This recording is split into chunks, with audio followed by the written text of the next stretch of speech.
Listen closely. Every time you explain yourself to someone who didn't build you, you are giving away your power. You think you're being polite or transparent, but you're actually begging for permission to exist. The world does not need to understand your vision for it to be valid. In fact, the more you talk, the less you do. If you want to reclaim your life, you must learn the art of the unapologetic move. Silence is the ultimate leverage. Stop explaining yourself and start executing. Chapter 1. Explanations are a confession of weakness. Stop talking. Right now, take a mental inventory of the last 24 hours. How many times did you offer a reason for something that required none? How many times did you elaborate on a no until it sounded like a plea for forgiveness? How many times did you tell a story to soften the blow of a decision you made for your own life? Every time you do this, you are bleeding authority. You are telegraphing to the world that you are not in control. You think you're being polite. You think you're being thorough. You're not. You are confessing your weakness. You are broadcasting to everyone in the room that you are terrified of their judgment. If you justify it, you don't own it. Over-explaining is not a social skill. It is a physiological response to fear. It is a survival mechanism left over from when being cast out of the tribe meant certain death. When you feel that urge to keep talking, to give context, to explain the why behind your schedule or your diet or your career path, your brain is trying to pacify a predator. You're trying to make yourself look harmless so they won't attack your choices. But here is the cold reality. Winners aren't harmless. Winners are decisive. And decisive people do not provide footnotes for their existence. If you justify it, you don't own it. You have a choice. You could be the person who stands firmly behind their actions, or you could be the person who begs the world to understand them. That's the key. Understanding is a luxury. Respect is a necessity. When you explain, you're handing over the gavel to someone else. You are making them the judge and jury of your life. You are saying, "Here is my evidence. Please tell me if I'm allowed to move forward." It's not about your kindness. It's about your discipline. You don't need their permission to be misunderstood. You don't need their permission to be the villain in their story if it means being the hero in yours. If you justify it, you don't own it. Think about the hierarchy of power in any organization. Look at the CEO. When a real leader makes a strategic pivot, they stand at the podium and state the data. We are moving in this direction. This is the goal. This is the timeline. End of transmission. They don't apologize for the change. They don't spend an hour explaining their personal feelings about it. They own the decision. Now look at the middle manager, the one who is terrified of the water cooler gossip. They announce a policy change and then spend 30 minutes socializing the idea. They give a dozen reasons why their hands were tied. They apologize for the inconvenience. They try to make everyone feel comfortable. What is the result? No one respects the middle manager. They see the apology as an admission of guilt. They see the explanation as a crack in the armor. They realize that if they push back hard enough, the manager will keep talking, keep justifying, and eventually keep folding. If you justify it, you don't own it. When you justify your life, you invite debate. If you say, "I can't go out tonight because I'm really tired and I have a big meeting and my car is acting up," you have just given the other person 3 points to argue with. They will tell you that you can sleep tomorrow. They will tell you the meeting isn't that important. They will offer to give you a ride. But if you simply say, "I'm not coming tonight," the conversation is over. There is no handle for them to grab. There is no surface area for their manipulation. You have stated a fact. Facts don't need explanations. Only lies and weaknesses need a story to prop them up. If you justify it, you don't own it.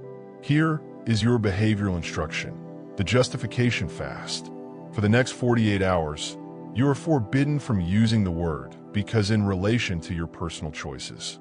If someone asks why you aren't eating the bread, "I'm not eating it." If someone asks why you're leaving the office early, "I'm leaving now." If someone asks why you're not answering your phone at night, "I don't take calls after 8. Watch what happens to your internal state. At first, it will be physically painful. You will feel the silence like a weight. You will feel a desperate, sweating urge to fill the gap with a reason. Do not do it. Sit in the coldness of your own statement. That discomfort you feel, that is the feeling of your power returning to you. It is the feeling of your permission-seeking habit dying. If you justify it, you don't own it. You have a choice. You could be a nice guy who is constantly misunderstood, or a strong individual who is perfectly clear. That's the key. Precision requires the pruning of words. Every extra sentence you add to a decision is a dilution of the decision's power. It's not about your social anxiety. It's about your discipline to be silent. You must learn to be the mountain. The mountain does not explain its height. It does not apologize for the clouds at its peak. It just stands. If you justify it, you don't own it. Stop treating your life like a courtroom. You are not on trial. No one has the right to cross-examine your priorities.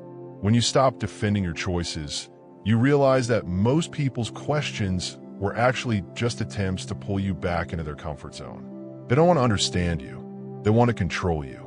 And the easiest way to control someone is to make them feel like they owe you an explanation. You owe no one anything.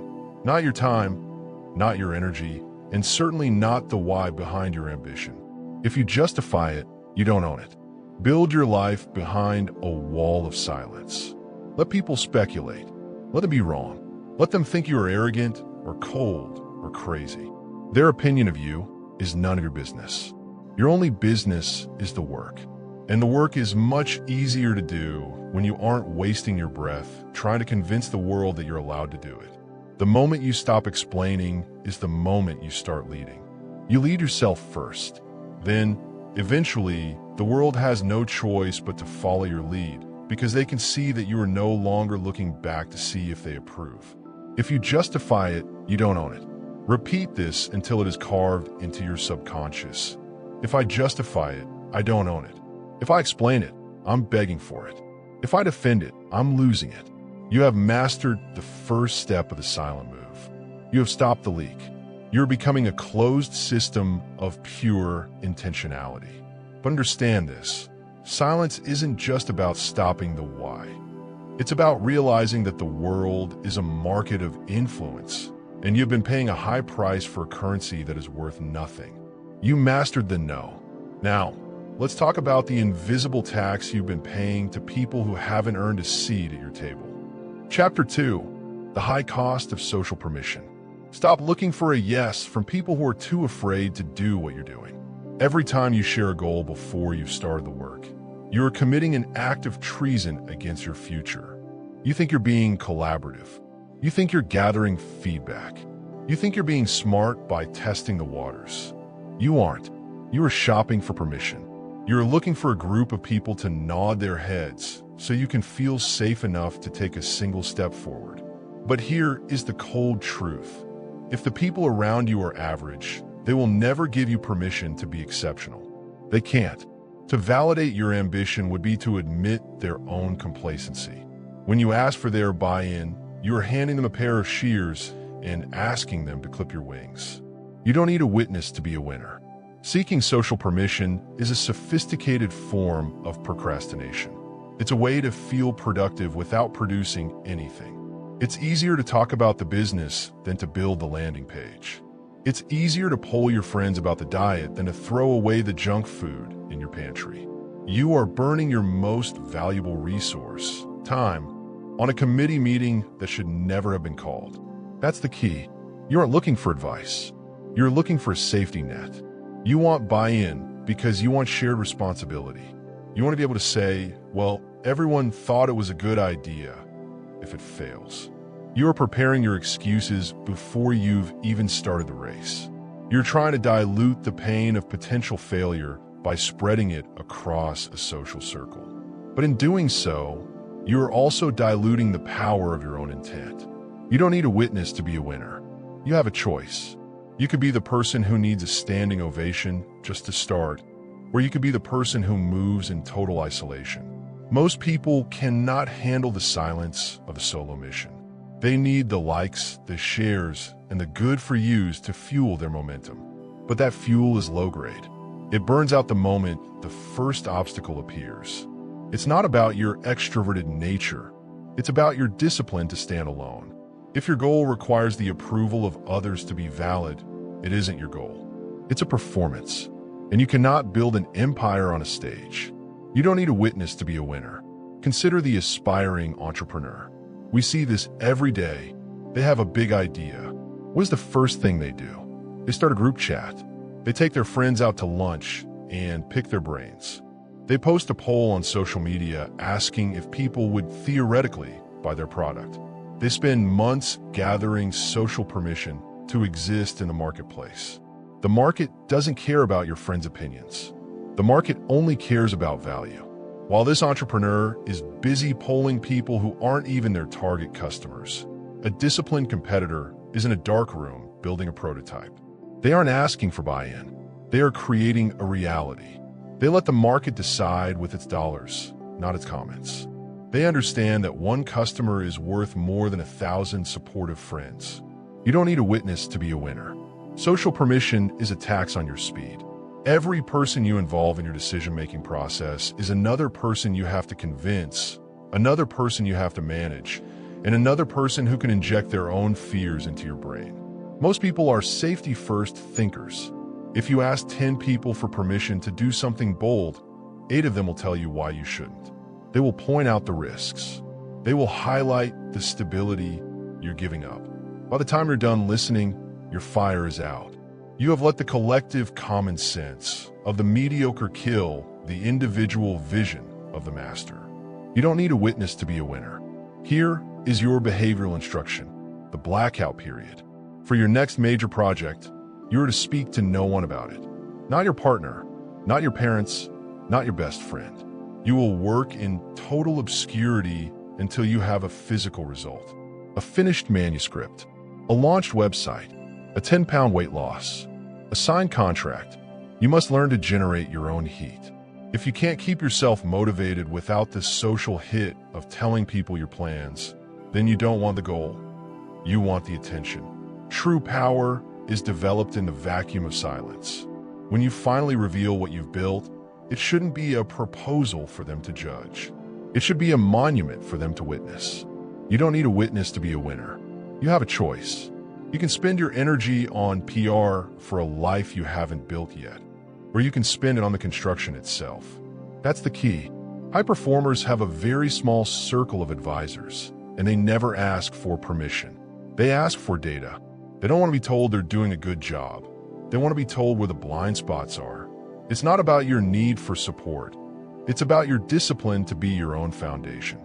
If you need a cheering section to get out of bed and do the work, you have already lost the battle of the mind. The only person who needs to believe in the mission is the person executing it. You don't need a witness to be a winner. Stop asking, what do you think? Start saying, this is what is happening. When you stop looking for social permission, you stop being a seeker and start being a maker. You realize that most people's opinions are just noise designed to keep you at their level. They don't want you to fail, but they definitely don't want you to succeed in a way that makes them look bad. You don't need their permission to change your life.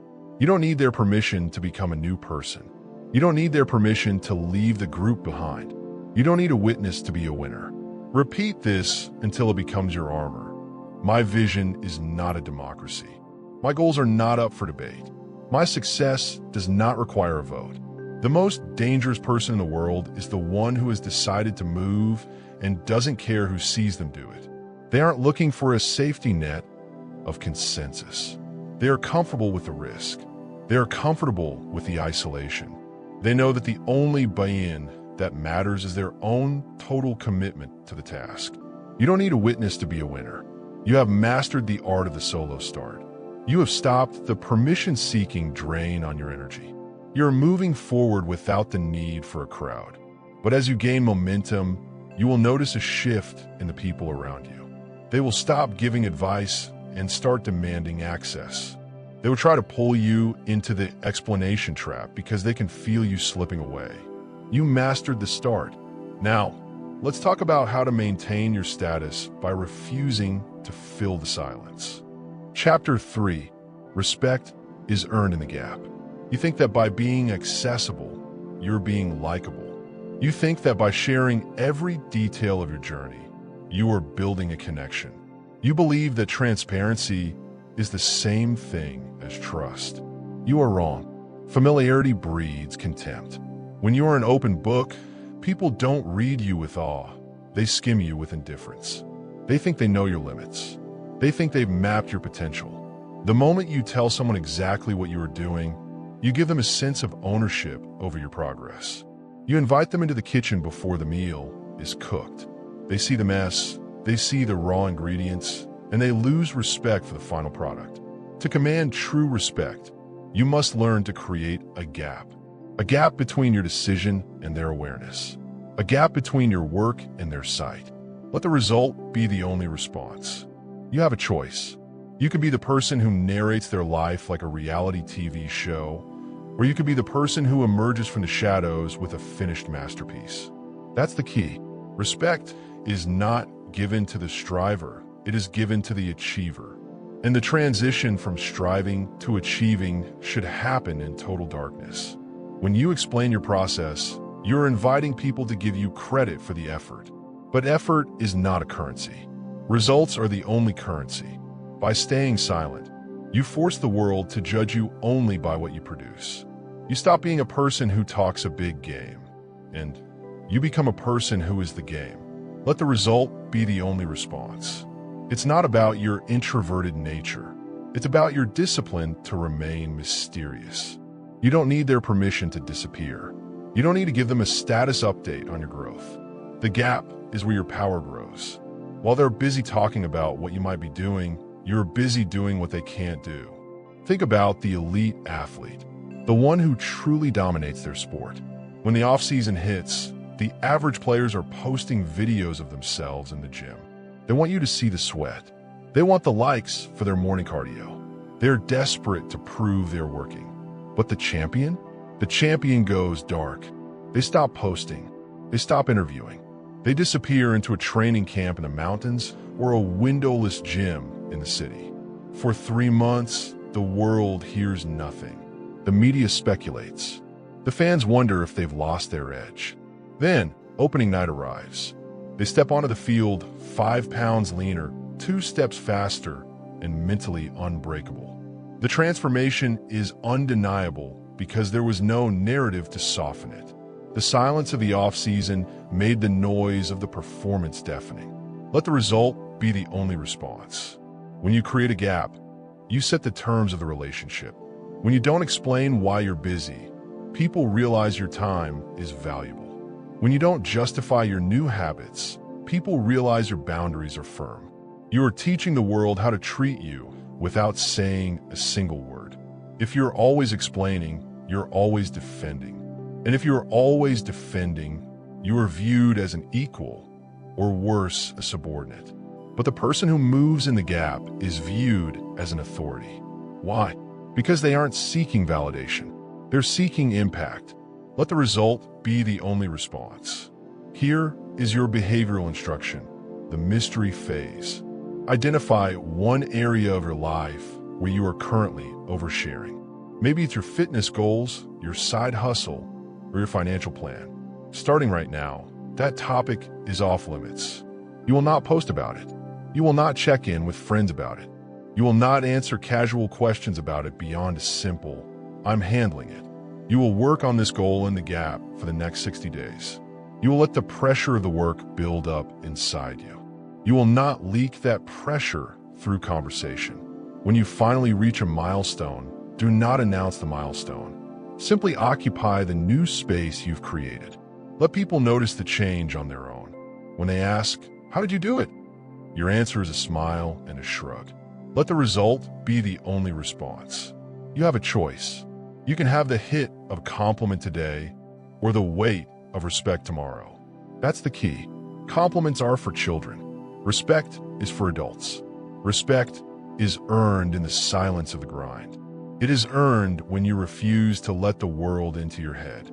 It's not about being a loner. It's about your discipline to protect your vision. Every time you explain your vision to someone who hasn't built anything, you're letting them piss on your fire. They will give you logical reasons why it won't work. They will try to help by tempering your expectations. Kill the dialogue. Close the gap. Let the result be the only response. The gap is where you find out who you really are. When no one is watching, do you still work? When no one is liking your progress, do you still move? If the answer is no, then you were never working for the goal. You were working for the audience. The gap filters out the performers and leaves only the producers. Stop being a performer. Stop begging for a good job. A good job from a mediocre person is an insult to your potential. You should want results that make people uncomfortable. You should want outcomes that force them to reevaluate their own laziness. Let the result be the only response. This is how you build an unmovable reputation. When you speak, it is to deliver a finished product. When you act, it is to conclude a plan. You become the person who just shows up with the answer, with the body, with the money.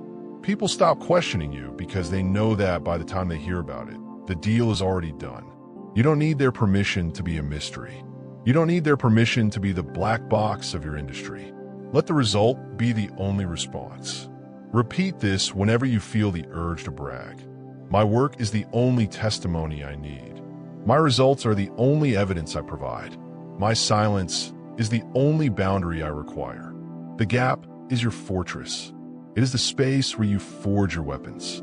The world is loud, and it wants you to be loud with it. It wants you to be predictable. It wants you to be relatable. Reject the urge to be relatable.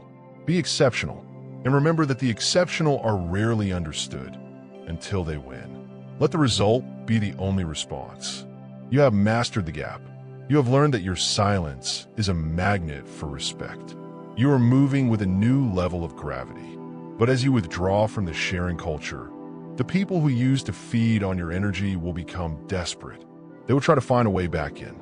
They will look for a crack in your resolve. You master the gap. Now, let's talk about the people who see your silence as a challenge and your no as a negotiation. Chapter 4. The predator-prey dynamic of justification. In the wild, a predator looks for the limp. It looks for the stray movement. It looks for the one animal that is making too much noise because noise is a sign of distress. In the world of human interaction, your limp is your explanation. When you over-justify your choices, you are signaling to every manipulator, every narcissist, and every emotional vampire that you are vulnerable. You are broadcasting exactly where your boundaries are soft. You think you're being reasonable. You think you're working things out. You're not. You are providing the blueprint for your own capture. Never give them a handle. Every time you offer a because, you're giving someone a handle to pull you back into their agenda. If you say, I can't come over because I have to work, the manipulator hears an opening. They don't hear a boundary. They hear a problem to be solved. They will tell you that you work too much. They will tell you that the work can wait. They will find a handle in your explanation and use it to yank you out of your priority and into theirs. You have a choice. You can be the prey that bleeds information, or you can be the fortress that reveals nothing. That's the key. Justification is the fuel that predators use to run their machines. Without your reasons, they have nothing to push against. Without your context, they have no leverage. Never give them a handle. It's not about your guilt. It's about your discipline to remain impenetrable. You don't need their permission to be unavailable. You don't need their permission to have a life they don't understand. When you stop justifying, you stop being a target. Think about the toxic family dynamic. We've all seen it. You tell a family member you can't make it to an event. Instead of a simple no, you give them the why. You tell them your schedule is packed. You explain that you're exhausted from project. You mention that you need to save money. What happens? They don't respect your exhaustion. They don't care about your project. Instead, they perform an audit on your life. They find pockets of time in your schedule. They tell you that family is more important than money. They use your own data against you to guilt you into compliance. They found the handle. They grabbed it. And now, you are being dragged into an afternoon you never wanted to spend, feeling resentful and weak. This happened because you gave them the data. You gave them the handles. If you had said, I can't make it, and stopped talking, the interaction would have hit a brick wall. There is no handle on a brick wall. Never give them a handle. Predators feed on why. Why aren't you answering me? Why did you change your mind? Why are you being so difficult? When you answer the why, you are accepting the premise that you owe them an account of your life. You are stepping onto their playing field. A cold mind refuses to play. When asked why, the most powerful response is silence, or a repetition of the original fact. Because I decided to. That is the only reason you need. Any further explanation is just you handing over the keys to your kingdom. Never give them a handle. Here is your behavioral instruction, the verbal wall. The next time someone tries to push you into an explanation, I want you to use the broken record technique. State your boundary. When they ask why, repeat the boundary. When they get angry, repeat the boundary. When they try to guilt you, repeat the boundary. I'm not available. But why? You were free last week. I'm not available. That's so selfish. We haven't seen you. I understand, but I'm not available. Do not add adjectives. Do not add context. Do not try to make them understand. Their lack of understanding is their problem, not yours. By refusing to provide a handle, you force them to either accept the boundary or move on to an easier target. You are training them that you are not a source of emotional heat. You're cold, hard, and unmovable. Never give them a handle. You have a choice. You can be understood and controlled, or misunderstood and free. That's the key. Most people are so desperate to be seen as a good person that they will explain themselves into a grave. They will let predators dictate their time and energy just to avoid being called mean. It's not about your personality type. It's about your discipline to endure the awkwardness of the silence. The manipulator relies on that awkwardness. They know that if they create enough social pressure, you will start talking. And the moment you start talking, you start losing. Never give them a handle. Every because is a weakness. Every I'm sorry but is a crack. Every let me explain is a surrender. If you want to be a person of power, you must become comfortable with being the villain in someone else's drama. If they want to call you cold because they can't manipulate you, wear that title like a badge of honor. It means your armor is working. It means they couldn't find a handle. Never give them a handle. You don't need their permission to stop being the prey. You don't need their permission to stop the cycle of justification. The high cost of being a nice guy is that you eventually have no life left for yourself. You become a collection of reasons for other people's happiness. A cold mind is only accountable to the mission. If the mission requires your time is non-negotiable. If the mission requires your silence, your mouth stays shut. You are not a service provider for other people's expectations. Never give them a handle. Repeat this whenever you feel the urge to make it okay. I owe no one a map of my mind. I owe no one a justification for my joy. I owe no one an explanation for my boundaries. When you stop giving handles, you find that the predators in your life naturally fall away. They aren't interested in you if they can't control you. They will go find someone else who is still explaining their way through life. Let them. You're no longer in that food chain.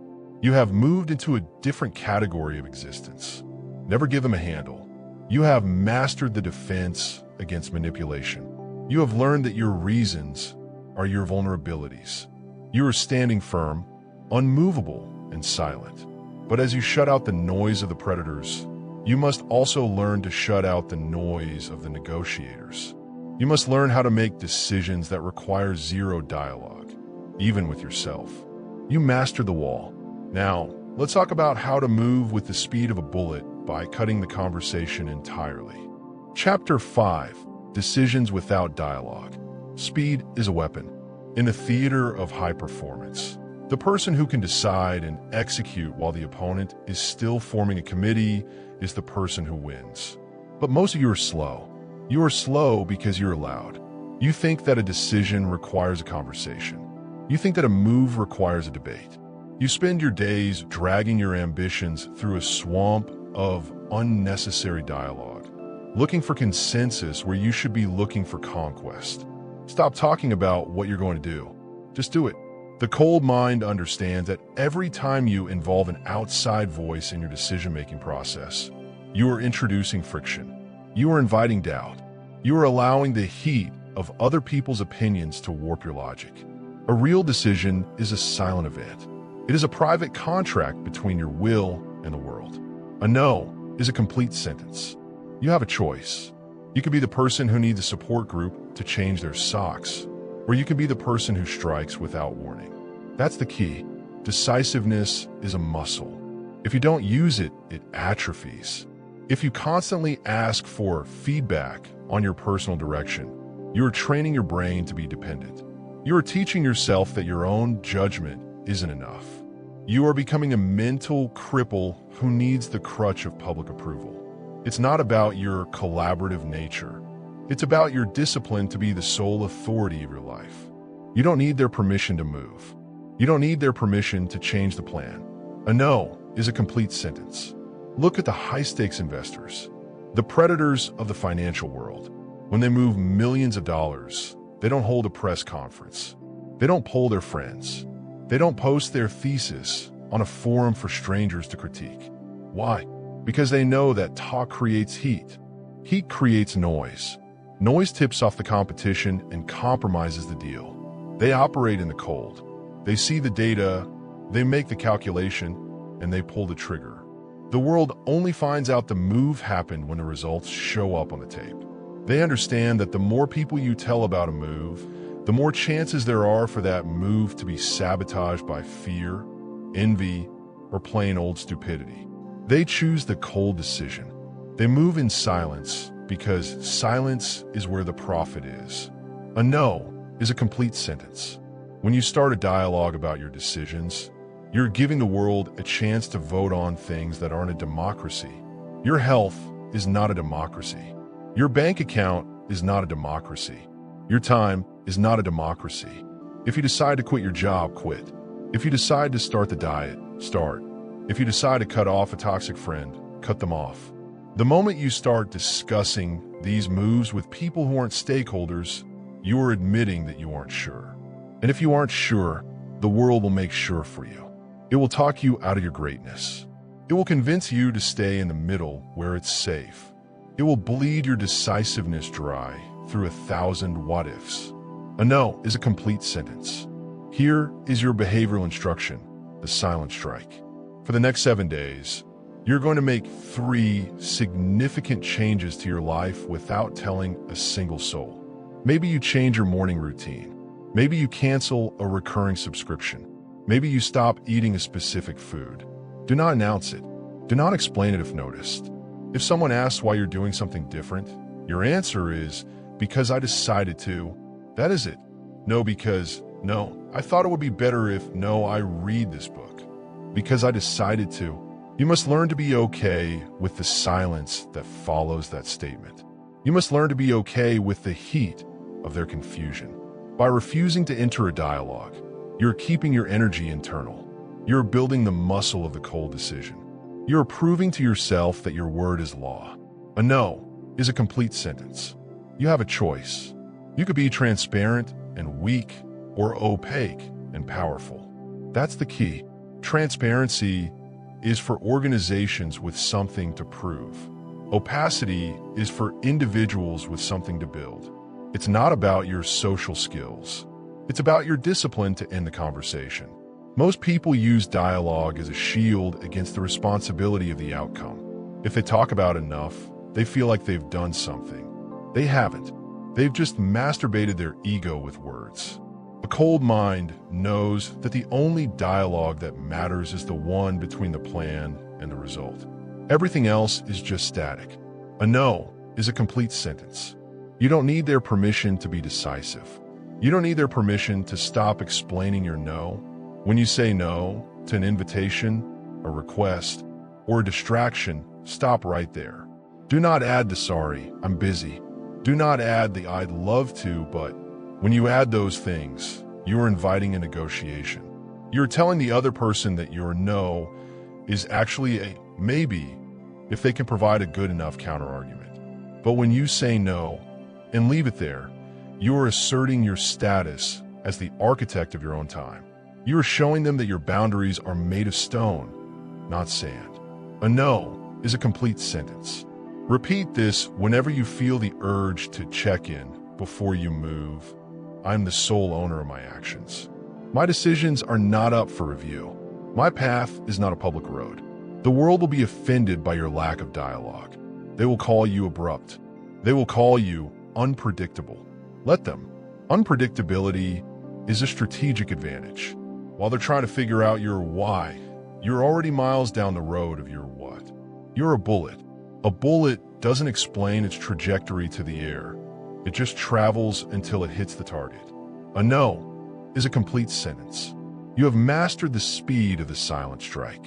You have learned that your decisions are your own, and their value is not dependent on anyone's understanding. You are becoming a force of pure execution. But as you cut the dialogue and move with newfound speed, you will encounter a specific kind of resistance. It's the resistance of the nice guy. It's the internal guilt that whispers that you are being mean or cold by leaving people behind. You master the decision. Now, let's talk about the energy you're wasting trying to keep everyone else comfortable with your rise. Chapter 6. The energy leak of the nice guy. Stop trying to be liked and start trying to be respected. Better yet, stop caring about either and start focusing on the mission. The nice guy is one of the most dangerous identities you can inhabit. Why? Because the nice guy is a liar. He isn't actually nice, he is terrified. He is terrified of conflict, terrified of judgment, and terrified of being the person who makes others feel less than. He spends his days managing the emotional temperatures of everyone else in the room, making sure no one feels uncomfortable by his drive, his ambition, or his success. This is a catastrophic leak of metabolic energy. Every second you spend trying to downplay your wins or apologize for your new standards is energy you are stealing from your future. You're trying to carry the weight of other people's insecurities. Drop the bags. Your growth is not a debate. You have a choice.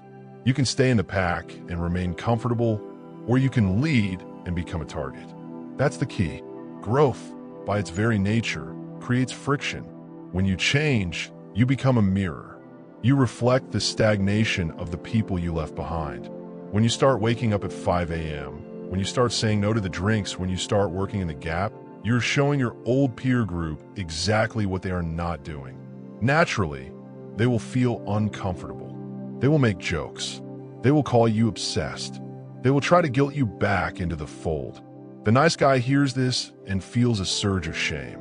He starts explaining. He starts justifying. He says, I'm just doing this for a little while, or I still want to hang out. I'm just busy. Stop. You are bleeding. You are letting them dictate the terms of your evolution. It's not about your loyalty. It's about your discipline to let people be wrong about you. Your growth is not a debate. Think about the high performer who finally breaks out. Maybe it's an athlete, a trader, or a creator. They find a new gear. They leave their old neighborhood, their old habits, and their old friends behind. But instead of moving forward with a cold mind, they stay tethered by guilt. They waste years, literally years, returning to the old group to explain their new life. They try to convince people who have no desire to change that they should change too. They try to make the old crew comfortable with the new me. What happens? The old group drags them down. They don't want to hear about your macronutrients or your investment strategy. They want the old you back. They want the person who is just as miserable and stagnant as they are. The high performer wastes 50% of their mental bandwidth trying to manage these dead relationships. They're trying to solve a problem that isn't theirs. Other people's discomfort with your success is a data point about them, not a problem for you. Your growth is not a debate. You don't need their permission to outgrow them. You don't need their permission to be different.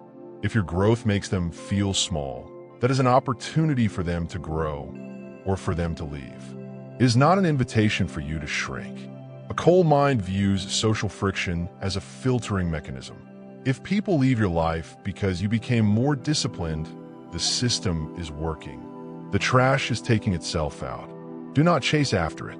Do not try to explain the new version To people who are committed to the old version, your growth is not a debate. Here is your behavioral instruction, the guilt audit. Look at the people in your life who make you feel the need to tone it down. Identify the individuals who cause you to hide your wins or apologize for your focus. For the next 30 days, you will offer 0 explanations to these people. If they ask why you're different, silence. If they complain that you've changed, I have. If they try to guilt trip you into old habits, no. Do not try to make it okay for them. Do not try to soften the blow. Every time you try to protect their feelings, you are betraying your potential. You are trading your empire for their temporary comfort. It is a bad trade. It is an amateur move. Your growth is not a debate. You have a choice. You could be the nice guy who dies in the middle, or the strong individual who reaches the peak. That's the key.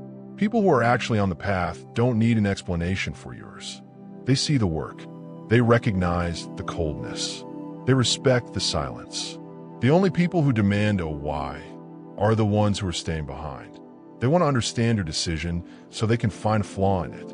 They want to find a reason why your success is luck or privilege or unfair. If you give them an explanation, you're giving them the ammunition they need to shoot you down. Your growth is not a debate. It's not about arrogance. It's about discipline. Arrogance is wanting everyone to know you're better. Discipline is not caring if they think you're worse. You have to become comfortable with the idea of being the bad guy in the stories of people who no longer serve your mission. Let them tell their friends that you've gotten too big for your boots. Let them say you've forgotten where you came from. Those are the sounds of people who are stuck. If you can hear their voices, it means you haven't run far enough yet. Your growth is not a debate. Stop leaking energy into dead soil. You cannot water the grass of your past and expect the flowers of your future to bloom. Every explanation you give to an uninspired person is a withdrawal from your deep work account. A cold mind is ruthless with its metabolic energy.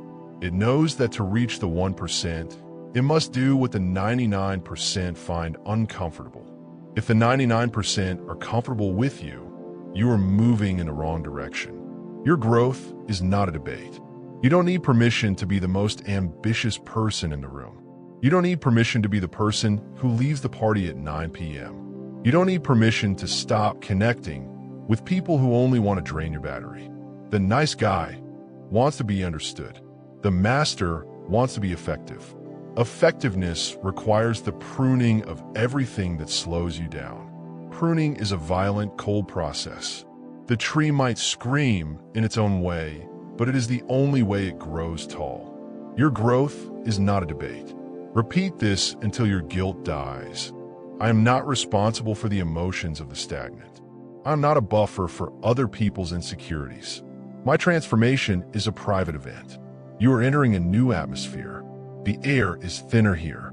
Most people can't breathe this high up. Do not descend to their level just to keep them company. If they want to see you, they have to climb. And if they won't climb, they were never your peers to begin with. Your growth is not a debate. You have plugged the energy leak. You have stopped apologizing for your hunger. You are moving forward without the anchor of other people's expectations. You are becoming self-contained. You are becoming unmovable. But as the external voices fade, a new voice will emerge. It is the only voice that actually matters. It is the one that has been buried under the noise of the crowd for your entire life. You master the crowd. Now let's talk about the only authority that remains. Chapter 7, Trusting the Internal Compass. The most dangerous silence in the world is the one you've spent your entire life avoiding. The silence of your own intuition. You have spent years shouting over it. You have drowned it out with the opinions of your parents, the trends of your peers, and the endless explanations you offer to strangers. You are so used to checking the external map for directions that you have forgotten you possess a compass of your own. When you stop explaining yourself to the world, something miraculous happens. The world stops talking back.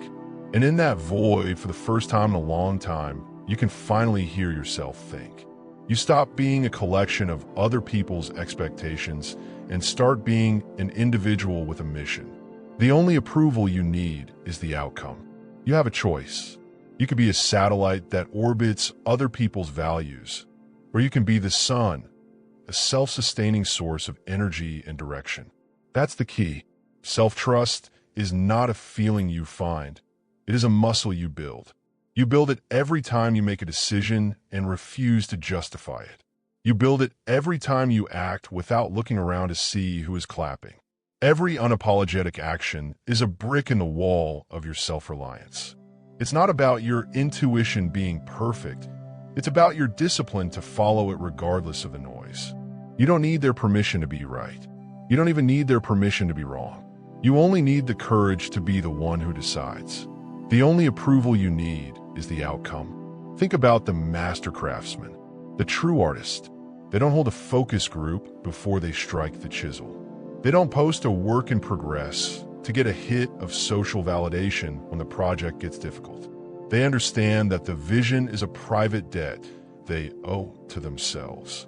A master craftsman will work on a single piece for years in total isolation.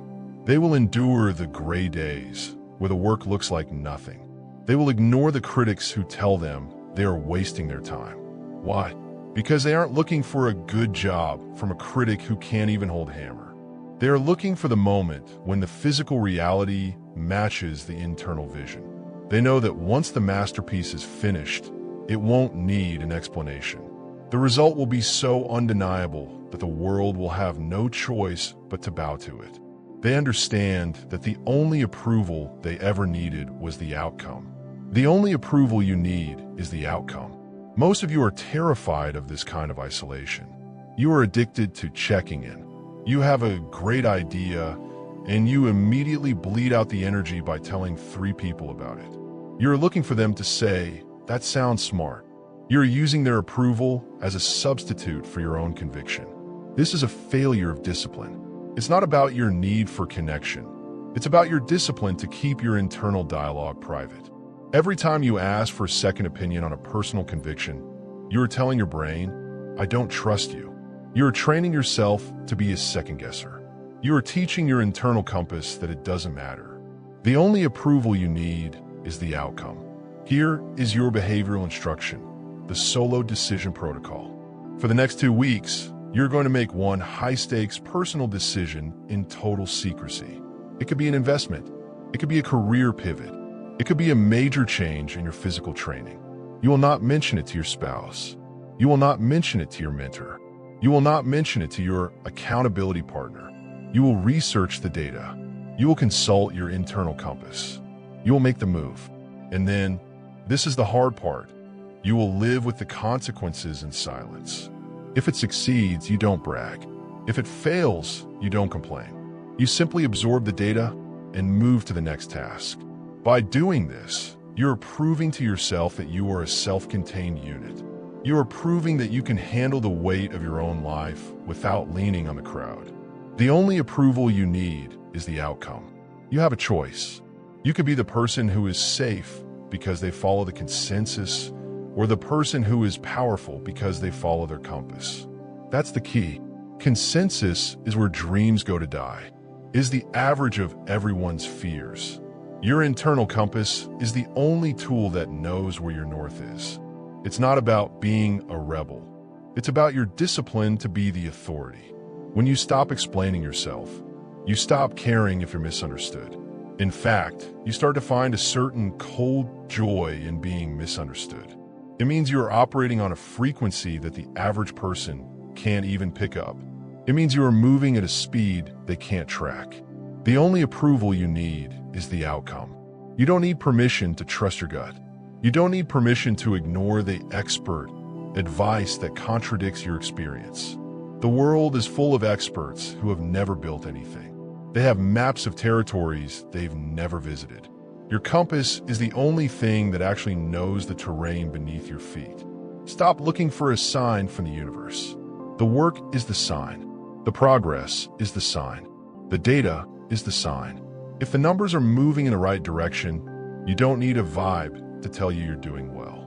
If the results are showing up, you don't need a therapist to tell you you're valid. The only approval you need is the outcome. When you operate from an internal compass, you become unmovable. People will try to sway you with logic that is actually just their own fear. They will try to pull you back into the groupthink. They will tell you that you're being reckless or unrealistic. Smile. Say nothing. Keep your eyes on the outcome. A cold mind knows that the world only respects power, and power is the byproduct of self-trust. If you trust yourself, others will eventually have no choice but to trust you too. Not because of your arguments, but because of your track record. The only approval you need is the outcome. Repeat this until it becomes your heartbeat. My conviction is my command. My results are my witness. My internal compass is my only master. You are no longer a passenger in the vehicle of other people's opinions. You are the pilot. You are the navigator. You have realized that the why is for you and the what is for the world. You are becoming a closed loop of pure, directed intentionality. The only approval you need is the outcome. You have mastered the internal dialogue. You have tuned out the noise of the crowd and tuned into the frequency of the self. You are moving with a new level of certainty. But as you sharpen your vision, you will realize that being clear doesn't mean being visible. In fact, your greatest strength will come from your ability to remain hidden in plain sight. You master the compass. Now let's talk about the strategic power of being the person they never see coming. Chapter 8. The strategy of intentional ambiguity. You have been taught that clarity is a virtue. You've been told that you should be transparent, authentic, and open. You have been conditioned to believe that if people understand you, they will support you. This is a lie designed by the mediocre to keep the exceptional within reach. In the world of high-stakes competition and personal sovereignty, transparency is not a virtue, it is a vulnerability. When you explain yourself, you're giving away your map. You're showing everyone exactly where your borders are, what your resources look like, and which direction you are headed. You're making yourself predictable. And in any arena, business, fitness, or social hierarchy, the predictable person is the one who is easily defeated. Keep them guessing. Keep your power. You have a choice. You could be an open book that anyone can read, or you could be a coded message that no one could decrypt. That's the key. Intentional ambiguity is the art of being formless. It is the ability to move through the world without leaving a trail of why for others to follow. When people can't map your motivations, they cannot anticipate your moves. When they don't know what drives you, they don't know how to stop you. It's not about being a liar. It's about discipline. It is the discipline to withhold information that serves no purpose other than satisfying someone else's curiosity. You don't need their permission to be a mystery. You don't need their permission to be the only person who knows what the next 5 steps look like. Keep them guessing. Keep your power. Think about General Sun Tzu and the ancient wisdom of the art of war. He taught that the ultimate warrior is formless. If the enemy cannot see your shape, they cannot create a strategy to counter you. If you are like water, you have no constant form. You flow where there is an opening and you crash where there is weakness. Sun Tzu knew that the moment an army reveals its intent, it has already lost half the battle. If the enemy knows you are attacking from the north, they fortify the north. If they know you are low on supplies, they wait you out. But if they have no data, if your movements seem random, silent, and disconnected from any obvious why, they paralyze themselves with doubt. They waste their energy preparing for 1,000 different scenarios, while you focus 100% of your energy on the one scenario that matters. The most dangerous person in any room is the one who says the least and does the most. They are ambiguous. They're a black box. You see the input and you see the output, but you have no idea what is happening in the middle. Keep them guessing. Keep your power. In your daily life, ambiguity is your greatest shield. When you start a new project and you don't announce it, you are formless.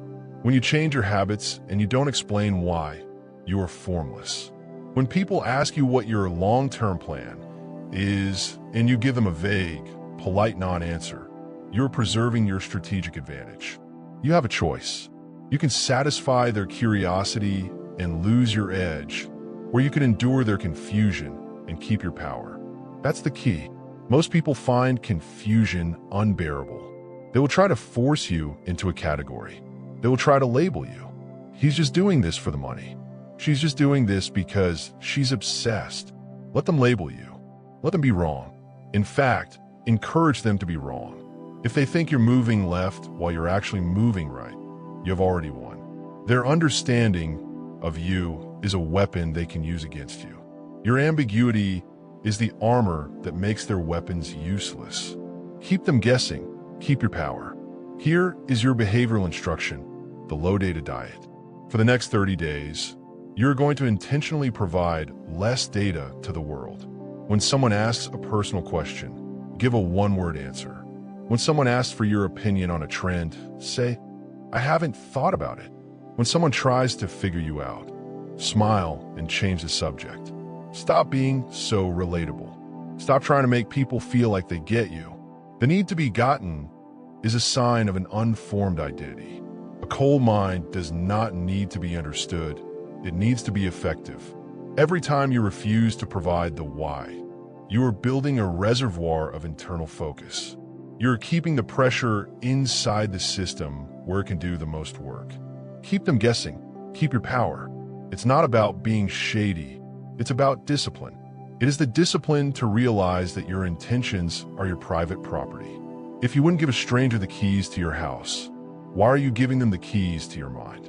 Most of you are narrating your lives as you live them. You're providing a play-by-play commentary to your friends, your family, and your followers. You think this makes you authentic. It doesn't. It makes you a commodity. It makes you a known quantity. And known quantities are easily replaced. Keep them guessing. Keep your power. Ambiguity creates gravity. People are naturally drawn to what they cannot understand. They will spend more time thinking about you, analyzing you, and worrying about you if you provide them with nothing. Use this. Let their mental energy be wasted on trying to solve the puzzle of you, while your mental energy is focused entirely on the execution of the mission. You don't need permission to be unpredictable. You don't need permission to change your mind without an explanation. Consistency is for the mediocre. Flexibility and formlessness are for the masters. Keep them guessing. Keep your power. When you are formless, you cannot be trapped. You cannot be blackmailed by your past explanations. You cannot be held to account for stories you never told. You are free to evolve, free to pivot, and free to strike whenever and wherever the data dictates. It's not about hiding, it's about discipline. The discipline to know that the only person who needs to understand the why is you. If you are clear with yourself, the world's confusion is irrelevant. In fact, the world's confusion is a metric of your success. If they're confused, it means you are moving faster than their labels can travel. Keep them guessing. Keep your power. Repeat this until it becomes your nature. My silence is my strategy. My ambiguity is my advantage. My formlessness is my freedom. You're no longer an open book. You are a vault. You have realized that the most powerful move is the one they never see coming. And the only way to ensure they never see it coming is to make sure they don't even know you're playing the game. Keep them guessing. Keep your power. You have mastered the art of the formless move. You have reclaimed the data of your life. You are moving in the shadows, silent and unpredictable. But as you strip away the why and focus on the what, you must also address the language of your own weakness. You've mastered the strategy of silence. Now you must master the mechanics of your speech. You mastered the mystery. Now, let's talk about the one word that has been poisoning your authority. Chapter 9, Breaking the Habit of Sorry. Stop apologizing for occupying space. Stop apologizing for having a clock. Stop apologizing for being a person with priorities. You have developed a stutter of the soul. You use the word sorry as a social lubricant, a verbal tick, and a shield against potential conflict. You think it makes you polite. You think it makes you approachable. It doesn't. It makes you appear submissive. It signals to everyone listening that you are unsure of your right to be in a room. Every unnecessary apology is a micro-surrender. It is a tiny white flag you wave before the battle has even begun, The cold mind understands that an apology should be reserved for a genuine transgression, a failure of character, or a breach of contract. Using it for anything else is a dilution of your authority. If you haven't done something wrong, do not use the language of guilt. Eliminate the apology. Execute the task. You have a choice. You could be the person who tiptoes through their own life, begging for forgiveness for being productive, or you can be the person who moves with the weight of a freight train. That's the key. When you remove the filler justifications from your speech, your presence expands. People stop seeing you as a request and start seeing you as a requirement. It's not about being rude, it's about discipline. It is the discipline to stand behind your time and your decisions without offering a verbal discount. You don't need their permission to be direct. You don't need their permission to be brief. Eliminate the apology. Execute the task. Think about the way you communicate in business. Look at your sent folder. How many of your emails start with "sorry for the delay" or "sorry to bother you," but why are you apologizing for a delay? If the work is being done, the timeline is the timeline. Why are you apologizing for bothering them? If you're a professional and they're a professional, the email is not a bother. It is a transaction. By leading with an apology, you have immediately placed yourself in a lower hierarchy. You have told them that your time is less valuable than theirs. You have given them permission to ignore you because you've already labeled your own presence as an inconvenience. Now, look at the high performer. They don't say sorry for the late reply. They say, "Thank you for your patience." They don't say sorry to bother you. They say, "I'm reaching out regarding X." They get straight to the point.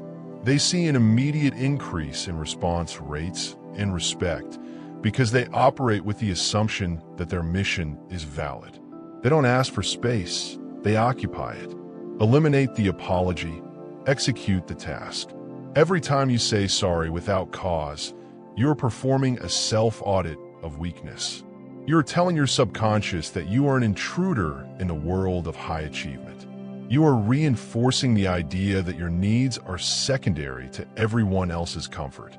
A cold mind knows that clarity is the ultimate form of kindness. If you need something, ask. If you have a boundary, state it. If you have a result, deliver it. Adding sorry to these actions is like adding water to gasoline. It won't make the engine run smoother. It will just make it stall. Eliminate the apology. Execute the task. Here is your behavioral instruction, the apology audit. For the next 7 days, you are to treat the word sorry like a high-caliber bullet. You only use it when it is absolutely necessary to save a life or a legacy. When you enter a room late, do not say, "Sorry, I'm late." Sit down and join the work. When you decline an invitation, do not say, "Sorry, I can't." Say, "I'm not able to make it." When you need to ask a question in a meeting, do not say, "Sorry, can I just ask?" Say, "I have a question." Watch the people around you. They will be taken aback at first. They're used to this soft version of you. They're used to you apologizing for your existence. But very quickly, their behavior will shift. They will start to listen more closely. They will start to value your time more highly. They will realize that when you do speak, it isn't to ask for permission, it is to deliver data. Eliminate the apology. Execute the task. You have a choice. You could be the nice guy who is constantly ignored or the strong individual who is always heard. That's the key. Authority is not something given to you by a title. It is something you project through your lack of hesitation. It's not about arrogance. It's about discipline. The discipline to stop using language as a crutch for your insecurities. Every sorry, every just, and every "I think" is a leak in your power. Plug the leaks. Stand in the cold reality of your own intent. Eliminate the apology. Execute the task. If you actually make a mistake, a real one, own it. Say, "I was wrong. Here is the fix." That is a power move. But apologizing for being busy or being focused or being unavailable, that is a death sentence for your reputation. Stop being sorry for your ambition. Stop being sorry for your standards. Stop being sorry for your success. The world will try to guilt you into the apology habit. They want you to feel sorry for outworking them. They want you to feel sorry for having more discipline than they do. Do not fall for it. Your excellence requires no apology. Your progress requires no justification. Eliminate the apology. Execute the task.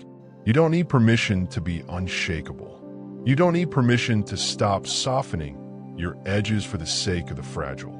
The people who are truly on your level will never ask for an apology for your focus. They will recognize it as the mark of a peer. A cold mind is a precise mind. It uses exactly as many words as are required to achieve the objective. No more, no less. And sorry is rarely on the list of requirements for a successful mission. Eliminate the apology. Execute the task. Repeat this whenever the word tries to escape your lips. I'm not an inconvenience. My time is my own. My results are my right. You are stripping away the filler of your personality. You are becoming a person of weight and substance. You are realizing that the less you apologize, the more you are respected. And the more you are respected, the less people try to waste your time. It is a virtuous cycle of power that begins the moment you close your mouth and open your focus. Eliminate the apology. Execute the task. You have mastered the mechanics of your speech.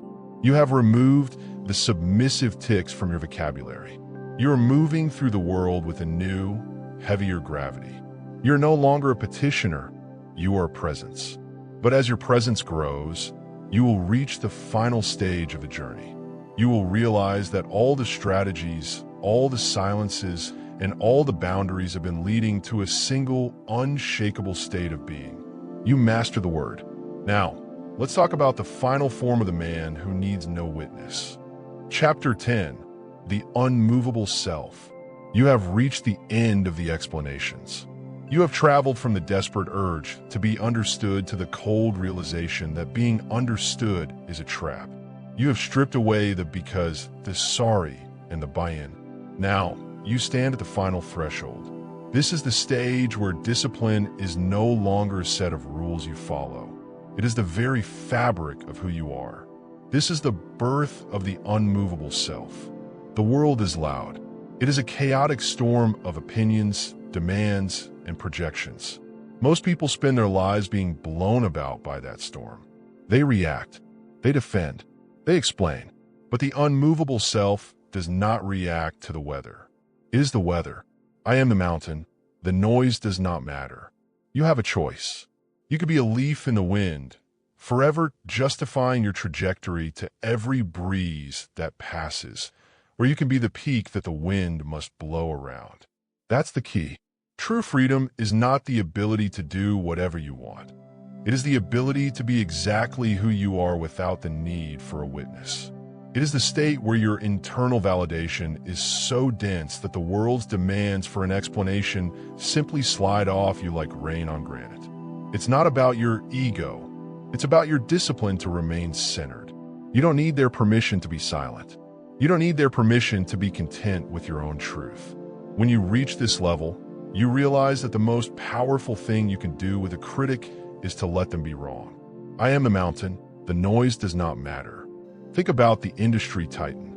Think about the elder statesman. Think about the founder who has spent 30 years building an empire from nothing. When they're called before a committee, or when they're attacked by the press, or when they're questioned by the experts who have never built a thing, they don't get defensive. They don't sweat. They don't offer 300 pages of context to make themselves look like the good guy. They sit in the silence. They lean back in the chair. And when the barrage of questions finally reaches a fever pitch, they offer a single cold sentence. The numbers speak for themselves. They know that the data is the only truth that survives. They know that their results have already won the argument. While the critics were talking, the Titan was building. Now, the building is standing, and the critics are still just talking. The Titan doesn't need to explain the architecture to people who can't see the roof. They are unmovable. They're the mountain. I am the mountain. The noise does not matter. Most of you are still shouting into the void. You're still trying to convince your old friends that you've changed. You're still trying to prove to your parents that your unconventional path is working. You're still looking for a thumbs up from the internet to validate your morning routine. This is a failure of discipline. It's not about your need for connection. It's about your discipline to be your own audience. If you need someone else to see your progress for it to feel real, then you're still a slave. The unmovable self is the one who can lose 50 pounds, build a six-figure side hustle, and master a new language without telling a single soul. Not because they are being secretive, but because their own awareness of the feat is enough. I am the mountain. The noise does not matter. Here is your behavioral instruction, the final silence. For the next 30 days, I want you to adopt the posture of this silent titan. When you achieve a win, say nothing. When someone criticizes your path, smile and nod. When the world demands to know why you are doing what you are doing, let the result be the only answer. If there is no result yet, then you have even less reason to speak. If there is a result, you have no need to speak. This is the paradox of power. Those who know don't speak. Those who speak don't know. By practicing the final silence, you are hardening your identity. You are becoming a person who is fueled by internal coldness rather than external heat. I am a mountain. The noise does not matter. You have a choice. You can be validated and hollow, or unseen and solid. That's the key. Validation is a drug that leaves you weaker every time you take it. It makes you dependent on the dealer, the crowd. But the unmovable self has kicked the habit. They're self-sourced. It's not about arrogance. It's about your discipline to find peace in the gap. The gap is no longer a place where you hide. It is the place where you live. You are the architect, the builder, and the judge of your own work. When you stop looking for the world's input, you realize that 99% of what people say is just a reflection of their own internal chaos. Why would a mountain listen to the opinions of dust? I am a mountain. The noise does not matter. You don't need their permission to be unshakable. You don't need their permission to be the most disciplined person they've ever met. When you stand in your truth, the world will try to move you. It will use guilt. It will use reason. It will use the good guy trap. It will tell you that you owe an explanation. You don't. The only thing you owe the world is your best possible self. And your best possible self is forged in the silence of execution, not the noise of justification. I am the mountain. The noise does not matter. Repeat this until it is the only thing left in your head. I am the mountain. My value is not a negotiation. My path is not a debate. My silence is my strength. You have reached the final form. You have stopped explaining, and in doing so, you have started existing. You are no longer a reflection in other people's eyes. You are the source of the light. You are unmovable. You are cold. You are focused. And you are finally truly free. I am the mountain. The noise does not matter. The journey doesn't end here. It begins here.